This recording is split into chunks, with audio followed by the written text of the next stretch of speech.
Hello everyone and welcome back to my channel. My name is Drishti Yadav and I am a student in Samarkand Medical University in Russia और मैं Ratlam MP से belong करती हूँ। तो हमारा आज का वीडियो का टॉपिक होने वाला है कि MBBS अब्रॉड में हम स्कैम से कैसे बचें, how should we save ourselves from getting scammed in MBBS abroad. इसका सबसे इजी आंसर है कि always take admission from official contractor of that university. हमेशा अपना एडमिशन उस कॉन्ट्रैक्टर से कराइए जो कि उस यूनिवर्सिटी का ऑफिशियल कॉन्ट्रैक्टर है, मतलब जिसका डायरेक्ट कॉन्ट्रैक्ट है, डायरेक्ट कॉन्टैक्ट है और एक्सक्लूसिव कॉन्ट्रैक्ट है यूनिवर्सिटी से। Now how you will get to know कि उस यूनिवर्सिटी का ऑफिशियल कॉन्ट्रैक्टर कौन है। सबसे इजी तरीका, आप उस यूनिवर्सिटी की ऑफिशियल वेबसाइट पर जाइए। हर वेबसाइट पे कहीं ना कहीं लिखा होता है कि इंडिया में कौन ऑफिशियल कॉन्ट्रैक्टर है या कौन सी ऐसी कंपनी है जो डायरेक्ट उनके थ्रू एडमिशन्स कराती है उस यूनिवर्सिटी के अंदर। बाकी ऑफिशियल कॉन्ट्रैक्टर से एडमिशन कराना क्यों इम्पोर्टेंट है, इसके बारे में अब हम इस वीडियो में डिस्कस करेंगे। देखिए, MBBS अब्रॉड में अब बच्चे बहुत टाइम से जा रहे हैं और बहुत सारे फ्रॉड्स इस फील्ड में होते हैं, वो तो हम सभी को पता है। तो बेसिकली क्या होता है कि जो जो स्मॉल एजेंसीज होती है, जो स्मॉल कंसल्टेंसी होती है, वो बच्चों की नॉलेज ना होने का फ़ायदा उठाती है, क्योंकि हम सबको नहीं पता होता है, स्पेशली जो बच्चे होते हैं और जो उनके पेरेंट्स भी होते हैं। बहुत सारे लोग जिन्हें बहुत सारी चीज़ों के बारे में नहीं पता होता है कि कैसे उनके साथ स्कैम हो रहा है, तो वो लोग उन चीज़ों का फ़ायदा उठा के बच्चों के साथ स्कैम करते हैं।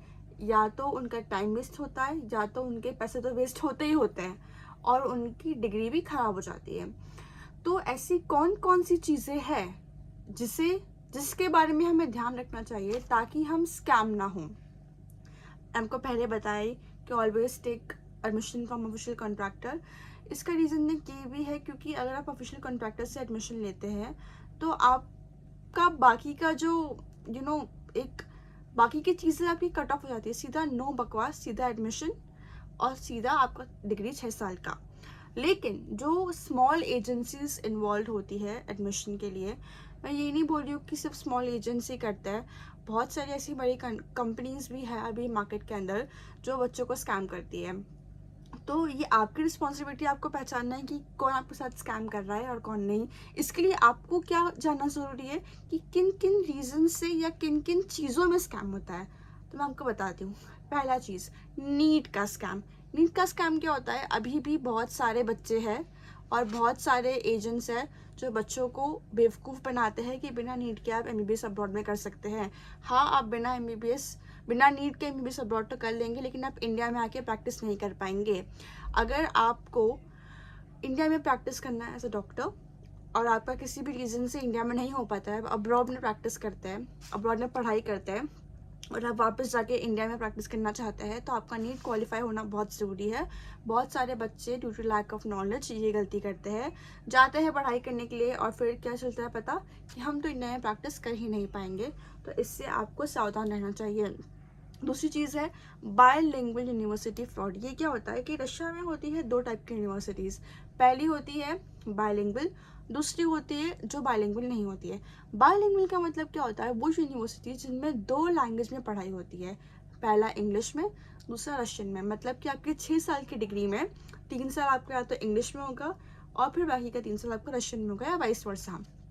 अब NMC, नेशनल मेडिकल काउंसिल ने ये रूल बना रखा है कि अगर आपकी डिग्री 6 साल तक की रशिया के अंदर या किसी भी कंट्री के अंदर इंग्लिश में नहीं है, अगर आपका medium of education is not English, then your degree is invalid in India. तो आपको पता होना चाहिए कि आपकी जो मीडियम ऑफ एजुकेशन उस कॉलेज में आप जहाँ जा रहे वो इंग्लिश में ही हो, बायलिंगुअल ना हो। ये भी चीज़ आपको ध्यान रखनी चाहिए।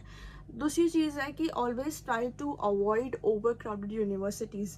ऐसा मैं क्यों बोल रही हूँ, बिकॉज बहुत लोग ऐसे सोचते हैं, स्पेशली पेरेंट्स, की जहाँ पर बहुत इंडियन स्टूडेंट्स होंगे वहाँ पे पढ़ाई अच्छी होगी या वहाँ पर हेल्प मिलेगी या कोई भी XYZ रीज़न। देखो, इंडियन स्टूडेंट्स होना और इंडियन स्टूडेंट्स बहुत ज़्यादा होने में बहुत डिफरेंस है।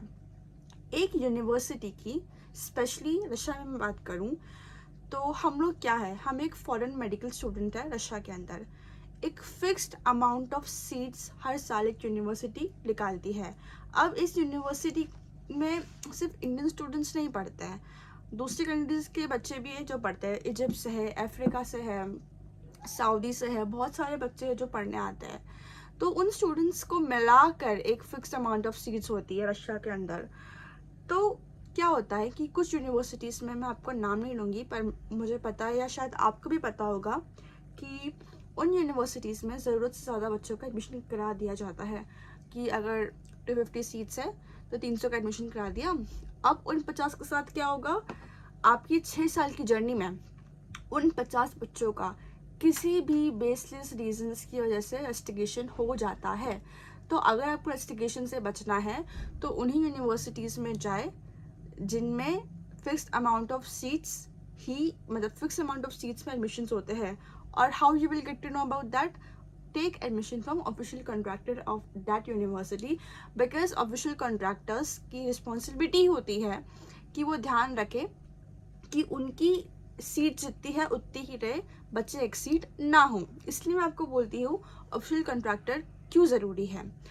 उसके बाद हम बात करते हैं हॉस्टल का फ्रॉड। हॉस्टल का फ्रॉड क्या होता है, देखिए बहुत सारे यूनिवर्सिटीज़ है जहाँ पर गवर्नमेंट हॉस्टल है, जहाँ पर हॉस्टल नहीं है, जहाँ पर आपको बोलते हैं फ्लैट में रहना चाहिए, अपार्टमेंट्स में रहो। अगर हॉस्टल है तो बहुत सारे हॉस्टल में एक चीज़ ये भी होती है, आपको बोलते हैं या तो आप पे करके रहो या तो आप बिना पे करके रहो, आपको ऑप्शन दिया जाता है। तो आपको इस चीज़ से बचना है। आपको जाने से पहले ही आपके काउंसलर से पूछना चाहिए कि क्या मेरी यूनिवर्सिटी में हॉस्टल है। अगर हॉस्टल है तो कौन सा हॉस्टल है, गवर्नमेंट हॉस्टल है या प्राइवेट हॉस्टल है। जो प्राइवेट हॉस्टल है उसमें एक और नई चीज़ चली है कि आपको बोला जाता है पे करने के लिए, कि आप पे करके रहो। मतलब कि है कि आपको अगर 2 सीटर में रहना है या 1 सीटर में रहना है तो आपको उसके लिए पे करके रहना पड़ेगा। देखिए गवर्नमेंट हॉस्टल जो रशिया के होता है उसका जो प्राइस होता है वो बहुत कम होता है, मतलब 12,000, 13,000, 15,000, 20,000। उससे ज़्यादा महंगा हॉस्टल आपको कहीं नहीं मिलेगा रशिया के अंदर, क्योंकि ये गवर्नमेंट हॉस्टल है। ये जो मेंटेनेंस नॉन मेंटेनेंस का सिस्टम है ना, ये प्राइवेट हॉस्टल में ही चलता है। और बहुत सारे बच्चे बेचारे क्या करते हैं, अब चले तो जाते हैं, अब कोई ऑप्शन है नहीं उनके पास, क्योंकि अब क्या ही करें, रहना तो है ही वहीं पे, और उनको पे करके रहना ही पड़ता है at the end of the day. और फिर उससे क्या होता है कि आपके ओवरऑल बजट में ये अलग एक्सपेंस हर महीने का एड ऑन होते जाता है। उसके बाद हम बात करते हैं स्मॉल कंसल्टेंसी के फ्रॉड्स के बारे में। देखिए सबसे जो ज़्यादा ये फ्रॉड इसीलिए होता है क्योंकि there is a lack of knowledge about this topic. हम लोग क्या सोचते हैं, जैसे कि मैं रतलाम में रहती हूँ, ठीक है। अगर मेरे सिटी में कोई MBBS अब्रॉड कराता है रशिया के अंदर, तो मेरे पेरेंट्स की क्या मेंटालिटी होगी कि अरे हम जैसे एडमिशन ले लेते हैं, हमारे बच्चे को कोई भी दिक्कत आएगी तो हम वहाँ पे जाके उससे कम से कम बात तो कर सकते हैं कि हमारे बच्चे की प्रॉब्लम सॉल्व करें। लेकिन यहीं पे पेरेंट्स गलत हो जाते हैं। देखिए एक चेन चलता है रशिया के अंदर, यूनिवर्सिटी है, वो यूनिवर्सिटी एडमिशन प्रोवाइड करती है किसके थ्रू, ऑफिशियल कॉन्ट्रैक्टर्स पहले आते हैं और उसके बाद आती है स्मॉल एजेंसीज और कंसल्टेंसी। अगर आप आपका एडमिशन डायरेक्ट ऑफिशियल कॉन्ट्रैक्टर से कराएंगे तो ये जो चेन है आपकी वो ब्रेक हो जाएगी। आप सीधा आपकी प्रॉब्लम उस इंसान को बोल सकते हैं, वहां पर ही प्रॉपर मैनेजमेंट होता है, वो आपकी प्रॉब्लम सॉल्व करेगा, इंस्टेड ऑफ कि आपने स्मॉल एजेंट से एडमिशन लिया, ये ऑफिशियल कॉन्ट्रैक्टर है। At the end of the day ये स्मॉल एजेंट आपका एडमिशन किसको देगा, इस कॉन्ट्रैक्टर को ही देगा। अब आपके पेरेंट्स आके इसको फ़ोन करेंगे, ये किसी और को फ़ोन करेगा, ये किसी और को फ़ोन करेगा, तो आप इसमें दिक्कत किसको हो रही है, इसमें दिक्कत आपके बच्चे को हो रही है, ना कि किसी और को। इसीलिए मैं बोल रही हूँ बार बार कि why it is important to take admission from official contractor, to break this chain, ताकि आपके बच्चे को कम से कम कष्ट हो और आपको भी। देखिए हम एज अ स्टूडेंट भी जानते हैं कि बहुत सारी चीज़ें होती हैं जिनके बारे में हमें प्रॉब्लम्स होती है, और पेरेंट्स भी जानते हैं कि एक बच्चा जब बाहर पढ़ने जाता है तो चीज़ें ईजी नहीं रहती है। और इट इज़ वेरी इंपॉर्टेंट कि जो चीज़ें हमें कम लगती है, जिसके बारे में हम कंप्लेन करें, उसका सोल्यूशन हमें एज सून एज पॉसिबल मिले, ना कि एक डिलेड रिस्पॉन्स मिले। तो चीज़ें को फास्ट करने के लिए क्या ज़रूरी है? Take admission from official contractor as always. देखिए, एक और चीज़ ये है कि कुछ एजेंसीज क्या करती है कि फीस स्ट्रक्चर जो बनाती है उसमें आपसे कुछ पैसे या तो कम ले लेंगी या तो आपसे कुछ पैसे ज़्यादा ले लेंगे। दो चीज़ें हैं। अगर वो आपसे कम पैसे ले रहे हैं तो बहुत ही फेयर चांसेस है कि वो आपसे दूसरी चीज़ों में ज़्यादा पैसे ले रहे हैं, मतलब कि हिडन चार्जेस है। कि इसलिए मैं आपको बोलती हूँ कि जब भी आपको किसी यूनिवर्सिटी का फीस स्ट्रक्चर मिलता है, आप उस यूनिवर्सिटी के फीस स्ट्रक्चर का ब्रेक डाउन चेक करें कि ट्यूशन फीस कितनी है, हॉस्टल फीस कितनी है, क्या इसके अंदर हमारा मेडिकल इंश्योरेंस, हमारा बायोमेट्रिक, हमारा वीज़ा एक्सटेंशन, हमारा मेडिकल चेकअप इंक्लूडेड है कि नहीं। अगर नहीं है तो क्यों नहीं इंक्लूडेड है, क्या इसका एक्स्ट्रा हमें पे करना पड़ेगा, क्या हॉस्टल में चीज़ें बताई जा रही है वो है कि नहीं। तो आपको ये सब चीज़ें किससे कंफर्म करनी चाहिए? जिस भी कंसल्टेंसी या काउंसलर जो भी है आपके बच्चे का, उससे आपको ये पूछना चाहिए। क्योंकि क्या होता है कि कुछ कंसल्टेंसी आपसे कम पैसा तो ले लेगी, लेकिन फिर वहाँ पे जाके आपको बोलेगी कि नहीं, आपको मेडिकल का पे करना है, आपको बायोमेट्रिक का पे करना है, आपको इसका पे करना है, उसका पे करना है।